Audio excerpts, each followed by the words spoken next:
Good morning dear student, मैं ब्रजेश झलावा एक बार फिर नए टॉपिक के साथ। हमारा चल रहा है B pharma fifth semester pharmacology second की सेकंड यूनिट। और हमारा टॉपिक आज का है हेमेटेनिक। हेमेटेनिक्स क्या होते हैं इसके बारे में हम लोग जानेंगे, लेकिन अगर आप हमारे चैनल पर नए हैं तो चैनल को सब्सक्राइब जरूर कर लीजिएगा और बेल आइकन को भी प्रेस करिएगा, ताकि हमारा जब भी कोई नया वीडियो आता है तो आपको उसका नोटिफिकेशन मिलेगा। और आपके बी फार्मा के लिए काफ़ी इम्पोर्टेंट ये हमारे टॉपिक्स हैं और सभी इम्पोर्टेंट टॉपिक है। अगर बी फार्मा में आप अगर इसको यूज़ नहीं करते हैं तो भी आपके लिए एक जानकारी के लिए, एक फार्मासिस्ट के लिए सब कुछ ज़रूरी है कि हमें पता होना चाहिए एज अ इंफॉर्मेशन कि हमें जैसे कोई बॉडी में कोई प्रॉब्लम होती है तो हम उनके बारे में जानेंगे। तो ये उसी तरह से संबंधित टॉपिक है, ये जनरल नॉलेज के तौर पे भी आप इन्हें ले सकते हैं। तो पिछले वीडियो में जो हमने शॉक पढ़ा था उसमें सबसे मेन इंपॉर्टेंट ये था कि शॉक क्या था हमारा, कि आपके बॉडी में क्या हो रहा है, ऑक्सीजन डिफिशियंसी हो रही है। और ऑक्सीजन डिफिशियंसी का जो मेन रीजन था वो था हमारा ब्लड डिफिशियंसी। हमने हाइपोवोलेमिक उसका शॉक पढ़ा था एक टाइप उसमें। उसका मेन कारण क्या था कि आपकी बॉडी में क्या होता है कि ब्लड की कमी होती है, जिससे क्या होता है, क्योंकि ऑक्सीजन का जो सप्लाई करेगा वो ब्लड ही करता है। तो अगर आपकी बॉडी में ब्लड कम है तो आप उसे कैसे बढ़ाएंगे? तो उस ब्लड की जो क्वांटिटी को इम्प्रूव करते हैं ऐसे प्रोडक्ट होते हैं, वही हमारी हेमेटेनिक्स कहलाते हैं। तो अगर हमसे पूछता है what is haematinics, haematinics are the substance that enhance the formation of the blood cells. ये क्या करते हैं, हमारी बॉडी में ब्लड सेल्स को एनहेंस करते हैं, यानी कि उसकी जो क्वांटिटी उसे इंक्रीज करेंगे और improve the quality of the blood. ये दोनों काम करता है by increasing the level of haemoglobin. आप देखिए यहाँ पे हमारे उससे पूछता है कि हेमेटेनिक्स क्या होते हैं, तो ऐसे सब्सटेंस जो कि क्या करते हैं, हमारी जो ब्लड सेल्स होती है उसके फॉर्मेशन को इम्प्रूव करते हैं। और दूसरा क्या करते हैं कि जो क्वालिटी ऑफ ब्लड होती है, क्वालिटी ऑफ ब्लड क्या होता है, आपकी बॉडी में ब्लड कितना भी हो, लेकिन आपका जो ब्लड की क्वांटिटी अपन लोग मेजर करते हैं वो करते हैं हमारे हीमोग्लोबिन के परसेंटेज पर। आपने देखा हो किसी में 14% होता है, किसी में 16% होता है, किसी में 12% होता है। तो ये जो क्वांटिटी ऑफ हीमोग्लोबिन है इसी पे क्या होता है, हमारे ब्लड की क्वालिटी डिपेंड करती है। और आप सब जानते हैं कि जब ब्लड की कमी बॉडी में होती है तो हमें कौन सी डिजीज होती है, उस कमी डिजीज को हम क्या बोलते हैं, एनीमिया के नाम से हम लोग जानते हैं। तो आइए जानते हैं इसके बारे में, हेमेटेनिक्स हमारे कौन कौन से ड्रग हम इसमें यूज कर सकते हैं जिससे हम लोग क्या करेंगे, हमारी बॉडी में ब्लड को इम्प्रूव करेंगे, ब्लड की क्वालिटी इंप्रूव करेंगे, उसकी क्वांटिटी को इम्प्रूव करते हैं। तो आपको समझ में आ गया होगा हेमेटेनिक्स क्या होते हैं। तो haematinics are the substance that enhance the formation of blood, यानी कि रेड ब्लड सेल्स हमारी आरबीसी को इंक्रीज करते हैं। दूसरा क्या होता है, उसकी क्वालिटी इंप्रूव करते हैं। क्वालिटी इंप्रूव किस फॉर्म में करते हैं, क्वालिटी इंप्रूव करते हैं हीमोग्लोबिन का परसेंटेज बढ़ाकर, ताकि हमें एनीमिया से बचाया जा सके। ये दो चीज इंपॉर्टेंट है इसमें। तो आइए जानते हैं हम इसके बारे में आगे। जैसे सबसे पहले हेमेटेनिक्स की अगर हम लोग बात करते हैं, तो अगर हमारी बॉडी में हमें क्या करना है कि ब्लड की क्वालिटी बढ़ानी होती है, तो हम लोग जानते हैं कि हीमोग्लोबिन कहाँ से बनता है।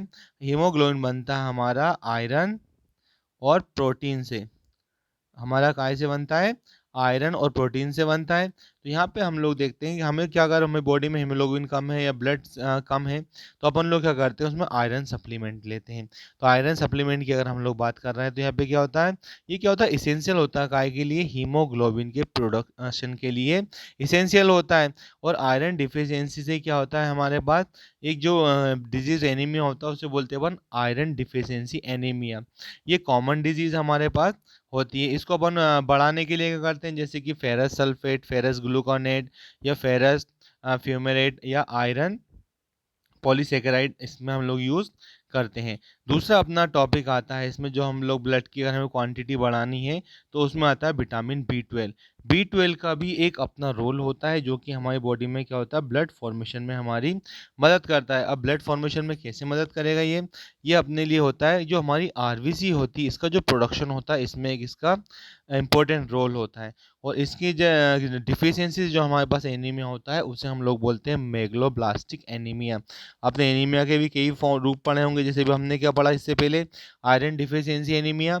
और वो कब हो रहा था, जब हमें आयरन की कमी से हो रहा था। अगर अब हमें एनीमिया विटामिन बी 12 की वजह से, अब डिफिशियंसी ऑफ विटामिन बी 12 की वजह से हो रहा है, तो हम लोग क्या उसे नाम दिया, उसे उसे नाम दिया गया मेगलोब्लास्टिक एनीमिया। और सोर्स क्या है इसके, एनिमल प्रोडक्ट होते हैं जैसे कि मीट, फिश, डेयरी प्रोडक्ट होगा या एग, इनसे भी हम लोग क्या करते हैं विटामिन बी12 की पूर्ति कर सकते हैं। नेक्स्ट हमारा टॉपिक आता है, अगर हमें ब्लड इंप्रूव करना है, ये कॉमन वर्ड आपने सुना होगा जब भी किसी डॉक्टर के पास हम लोग जाते हैं कि हमें ब्लड की डिफिशियंसी है, तो आपको फॉलिक एसिड सिरप देता है या फॉलिक एसिड कैप्सूल वगैरह आपको दे दिया जाता है। तो फॉलिक एसिड क्या होता है, हमारा विटामिन B9 होता है। इसको आप ये देखिए, इंपॉर्टेंट चीज़ है। फॉलिक एसिड क्या होता है, हमारा विटामिन B9 होता है। और फॉलिक एसिड क्या होता है, ये हमारे लिए इसेंशियल होता है में फॉर्मेशन ऑफ आरबीसी का फॉर्मेशन कराता है एंड डीएनए सिंथेसिस, ये दोनों काम कराता है। लेकिन हमारा जो मेन वर्क है, इसे क्या बोलते हैं अपन, हमारी आरबीसी का फॉर्मेशन कराता है। और जब विटामिन B9 की कमी से जो हमारा एनीमिया होता है, उसे हम लोग क्या बोलते हैं, मेगलोब्लास्टिक एनीमिया कहते हैं। यानी कि ये विटामिन बी कॉम्प्लेक्स की वजह से जो हमारे पास या अभी हमने क्या पढ़ा था, विटामिन B12, और अब क्या है हमारा विटामिन B9। लेकिन ये दोनों को अगर हम लोग बात कॉमन करते हैं तो इसको हम लोग बोलते हैं बी कॉम्प्लेक्स। बी कॉम्प्लेक्स में क्या होते हैं, हमारे जितने भी विटामिन होते हैं सभी इसमें इंक्लूड होते हैं। तो यहाँ पे विटामिन बी कॉम्प्लेक्स की वजह से जो भी हमारे पास क्या होता है, एनीमिया हो रहा है, उसे हमने क्या नाम दिया, मेगलोब्लास्टिक एनीमिया कहते हैं। इसके सोर्स की बात करें हम लोग, कहाँ से मिलेगा विटामिन B9, तो ये अपने पास ग्रीन वेजिटेबल वगैरह होती है, बीन्स है, पीस है, और भी हमारे पास जो भी सिट्रस फूड वगैरह हम लोग यूज़ करते हैं, इससे हमें ये मिल जाता है। नेक्स्ट बात करते हैं अपन, यहाँ पे जो हमारा अगला टॉपिक आता है, ये आता है हमारा कॉपर। कॉपर की अगर हम लोग बात करें तो कॉपर का जो मेन वर्क होता है, ये क्या होता है, कॉपर की हम लोग बात कर रहे थे, तो copper is involve in iron metabolism. ये क्या करता है, हमारे आयरन का मेटाबॉलिज्म कराता है। And it is necessary for the proper function of the enzymes that produce the haemoglobin. यानी कि बात क्या करना है यहाँ पे, जैसे कॉपर की अपन लोग बात करते हैं कि कॉपर हमारे बॉडी में ब्लड फॉर्मेशन कैसे कराएगा, तो पहली तो क्या होता है, जो हमारा आयरन होता है इसका क्या कराता है, मेटाबॉलिज्म कराएगा, मेटाबॉलिज्म करा देगा। दूसरा क्या होता है कि ये हमारे पास क्या होता है कि कुछ अपने पास एंजाइम्स होते हैं, एंजाइम्स जो कि क्या करते हैं, हीमोग्लोबिन का प्रोडक्शन कराते हैं। तो जो हीमोग्लोबिन का एंजाइम प्रोडक्शन में जो मदद करते हैं, कैटालिटिक वर्क करेंगे एंजाइम, यानी कि जो हीमोग्लोबिन बनने की जो प्रोसेस होती है उसे क्या करेंगे, यहाँ पे ये इंक्रीज करेंगे। तो यहाँ पे क्या हो जाएगा, जो अपने पास एंजाइम्स है जो काय में यूज़ हो रहे हैं हमारे, जो हीमोग्लोबिन का प्रोडक्शन करा रहे हैं, ये उनको भी क्या करता है, उनके फंक्शन को प्रॉपर चलाता है, जिससे क्या हो जाता है, हमारी बॉडी में हीमोग्लोबिन का फॉर्मेशन होता है और आपके ब्लड की क्वालिटी इंप्रूव होती है। दूसरा इसका सोर्स क्या है हमारे पास, इसके सोर्स की अगर हम लोग बात करें तो नट्स हैं, सीड्स हैं, और होल ग्रेन सभी अनाज अपने इसमें आते हैं। नेक्स्ट अपने बात कर रहे हैं यहाँ पे इरिथ्रोपोइसिस स्टिमुलेटिंग एजेंट, इसको शॉर्ट में क्या बोलते हैं, ESA, यानी कि इरिथ्रोपोइसिस स्टिमुलेटिंग एजेंट। ये क्या करते हैं अपनी बॉडी में, जो इरिथ्रोपोइटिन है, ये क्या हमारा एक हार्मोन होता है जो कि क्या करता है हमारी बॉडी में आरबीसी के प्रोडक्शन को स्टिमुलेट करता है। यानी कि आरबीसी हमारे पास जो है, रेड ब्लड सेल्स जो हमारी होती है, इसका प्रोडक्शन तो नॉर्मल चलता ही है, लेकिन क्या होते हैं कुछ हार्मोन हमारे क्या होते हैं कि जो कि इसके प्रोडक्शन को क्या करेंगे, अपना इम्प्रूव कराएंगे, तो यहाँ पे स्टिमुलेट करेंगे। तो यहाँ पे क्या हो जाता है, these are synthetic form of erythropoietin, ये क्या अपना यहाँ पे सिंथेटिक फॉर्म है एरिथ्रोपोइटिन का। और ये क्या होता है, hormone that stimulate RBC production in the bone marrow, ये हमारे बोन मेरो में क्या करता है, हमारी आरबीसी के प्रोडक्शन को इम्प्रूव करता है। और इसके एग्जांपल आपने देखा होगा, इपोइटिन, अल्फ़ा वगैरह, ये इस मार्केट में हमें अवेलेबल हो जाता है। तो ये सब टॉपिक हमारे क्या हैं, जो कि हमारी बॉडी में क्या करते हैं, ब्लड का इम्प्रूवमेंट कराते हैं। इसके बाद अपने पास नेक्स्ट टॉपिक हमारा आता है अदर सप्लीमेंट। अदर सप्लीमेंट की अपन लोग बात, ये तो भी हम लोगों ने क्या की, जैसे आयरन है, विटामिन B12 है, विटामिन B9 है, या इरिथ्रोपोइटिन की अपन लोग बात कर रहे थे, ये सब हमारे क्या होते हैं, पर्टिकुलर नाम से हमारे पास है कि ये सब चीज़ हमारी बॉडी में कौन कौन सा काम करेंगी। लेकिन कुछ हमारे पास ऐसे प्रोडक्ट होते हैं जो कि हमारी बॉडी में इनडायरेक्टली ब्लड फॉर्मेशन को इम्प्रूव करते हैं, जैसे विटामिन C, ये क्या करता है, एब्जॉर्प्शन ऑफ आयरन। अब विटामिन C का वैसे तो कोई रोल नहीं है ब्लड फॉर्मेशन में, लेकिन ये क्या करता है कि हमारी बॉडी में जो आयरन का एब्जॉर्प्शन है उसे इम्प्रूव करेगा।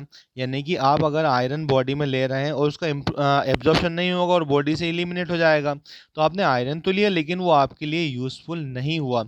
लेकिन अपने उस विटामिन C क्या करता है, जो आयरन का एब्जॉर्प्शन होता है उसे क्या करेगा, है, इम्प्रूव करा देता है। और कहाँ करा देता है? गैस्ट्रो इंटेस्टिनल ट्रैक्ट, यानी कि आपकी जीआईटी में क्या कराएगा? आयरन का एब्जॉर्प्शन कराएगा। और जब आयरन का एब्जॉर्प्शन जीआईटी से होगा तो आपके ब्लड में क्या होगा? इसकी क्वांटिटी इंप्रूवमेंट बढ़ जाएगी। और ये आपकी बॉडी में आयरन, आपको पता है कि बॉडी में क्या करता है? हीमोग्लोबिन का फॉर्मेशन कराता है।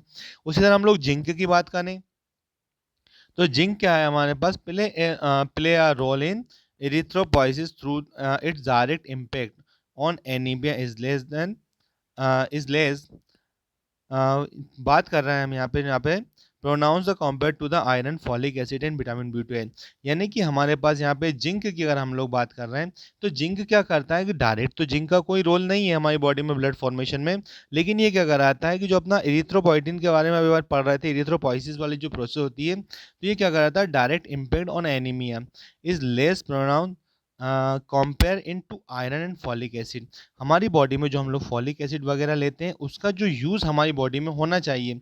आप लोग सब जानते हैं कि जैसे हम लोग कोई भी फीड सप्लीमेंट ले रहे हैं और उस फीड सप्लीमेंट का प्रॉपर अगर हमारी बॉडी में एब्जॉर्प्शन ना होने के बाद क्या होता है उसका, अगर उसका मेटाबॉलिज्म प्रॉपर नहीं होगा तो क्या होता है? जो हमारे पास उसकी जो कैपेसिटी है, जो हमारी बॉडी में अच्छा इफेक्ट दे सकता है, वो अपना प्रॉपर इफेक्ट नहीं देगा। तो जैसे विटामिन सी है, जिंक है, ये सभी चीज़ें क्या होती हैं हमारी उसमें, हमारे जो अदर जो प्रोडक्ट हैं जो ब्लड फॉर्मेशन में मदद करते हैं, ये उसको इम्प्रूव करता है। नेक्स्ट हम लोग बात करेंगे यहाँ पे इंडिकेशन ऑफ हीमेटेनिक। इंडिकेशन का मतलब ये होता है कि आपकी बॉडी में कैसे पता लगेगा आपको हीमेटेनिक की रिक्वायरमेंट है, आप किस तरह से उसे यूज़ कर सकते हैं। तो यहाँ पे क्या होता है? जैसे आयरन डिफिशियंसी एनीमिया की अपन लोग बात कर रहे हैं, तो ये क्या होता है? इंडिकेशन अपने को मिलता है कि भाई आपकी बॉडी में अगर आयरन डिफिशियंसी एनीमिया है तो किस में क्या करना है अपन को? इसमें ट्रीट विद आयरन सप्लीमेंट, यानी कि आपकी बॉडी में एनीमिया हुआ एनीमिया की अपन लोग जब भी टेस्ट लगाते हैं तो एनीमिया अपन को पता लगता है कि आपकी बॉडी में हीमोग्लोबिन या आरबीसी सेल्स की कमी है। तो अब ये किस चीज़ के कारण हो रही है, उसी तरह डॉक्टर क्या करता है? इसको डायग्नोसिस करेगा और डायग्नोसिस करने के बाद ही आपको वो किस तरह की डिजीज़ है, अगर आयरन डिफिशियंसी तो आपको आयरन सप्लीमेंट लेना पड़ेगा, यदि विटामिन बी 12 की डिफिशियंसी मेगलोब्लास्टिक है तो आपको विटामिन बी 12 लेना पड़ेगा। आजकल मार्केट में सबसे ज़्यादा आप देखिएगा विटामिन बी 12 डिफिशियंसी के पेशेंट आपको मिल जाते हैं, अक्सर ये बच्चों में ज़्यादा देखने को मिल रहा है। और यहाँ पे क्या होता है? फॉलेट डिफिशियंसी एनीमिया, जैसे फॉलिक एसिड की अगर डिफिशियंसी, तो जिस तरह की भी डिफिशियंसी हम लोग पढ़ चुके हैं सभी, कि जो हमारे पास डिफिशियंसी रहेगी उस तरह के अपन इसमें यूज़ प्रोडक्ट का यूज़ करते हैं। नेक्स्ट आता है कॉमन हीमेटेनिक साइड इफ़ेक्ट। अब क्या होता है कि किसी भी चीज़ के हमारे पास अगर यूज़ है तो उसमें क्या होते हैं? उसके साइड इफ़ेक्ट भी होते हैं, क्योंकि हमारे पास इफ़ेक्ट है तो साइड इफ़ेक्ट तो रहेंगी। जैसे आयरन सप्लीमेंट की बात करते हैं तो जब भी कोई हम आयरन टॉनिक ले रहे हैं, आयरन कैप्सूल ले रहे हैं, तो आपने देखा होगा कि आपके वो क्या होता है? कॉन्स्टिपेशन की प्रॉब्लम सबसे ज़्यादा बढ़ जाती है, या कि गैस्ट्रोइंटेस्टिनल डिस्कम्फर्ट भी आपको होने लगता है, और आपके जो स्टूल है इसका कलर भी क्या होता है? डार्क हो जाता है। तो ये चीज़ें आप देखना, कभी भी अगर आप लोग आयरन टॉनिक ले रहे हैं, आयरन कैप्सूल ले रहे हैं, तो कॉन्स्टिपेशन वगैरह आपको बढ़ जाता है। जैसे यहाँ पे विटामिन बी 12 और फॉलिक एसिड सप्लीमेंट की अपन लोग बात करते हैं, तो ये नॉर्मली क्या होता है? इसको जनरली देखा जाए तो क्या होता है? टॉलरेट होता है। टॉलरेट होने से मतलब यहाँ पे ये कि जैसे अगर हम लोग विटामिन बी 12 अभी ले रहे हैं तो उसकी कुछ समय टॉलरेंसी उसकी हमारी बॉडी में आने लगती है। और इसमें क्या होता है कि हमारी बॉडी में नॉर्मली क्या होता है? क्योंकि विटामिन बी 12 क्या होता है? अपना एक डाइजेस्टिव प्रोडक्ट भी हमारा, जो कि हमारी बॉडी में क्या करता है? डाइजेशन में मदद करता है। तो आपको जीआईटी में भी इसका इफ़ेक्ट आपको देखने को मिल जाता है। और दूसरी नेक्स्ट हमारे पास है ईएसए, आपको बता दीजिए इरिथ्रोपॉइसिस स्टिमुलेटिंग। तो यहाँ पे क्या कराता है? ये हमारी बॉडी में ब्लड प्रेशर को इंक्रीज़ करता है, जिससे आपको, अगर आप हाई बीपी के पेशेंट हैं, आपको अगर ब्लड प्रेशर की प्रॉब्लम रहती है, हाई ब्लड प्रेशर प्रॉब्लम रहेगी, तो उसमें आपको इस चीज़ का नुकसान उठाना पड़ सकता है। तो ये था हमारा नॉर्मल वीडियो जिसमें आपको हमने हेमेटेनिक्स के बारे में बताया। ये आपको कैसा लगा? कमेंट बॉक्स में कमेंट्स करके हमें ज़रूर बताइएगा। अगर कोई मन में डाउट हो तो आप बिल्कुल हमें कॉल करके, सॉरी कॉल नहीं, आप कमेंट्स करके बता पाएंगे, तो आप कमेंट्स करके हमें ज़रूर बताइएगा। हम उस पर भी आपका वीडियो तैयार करेंगे। तब तक के लिए थैंक यू।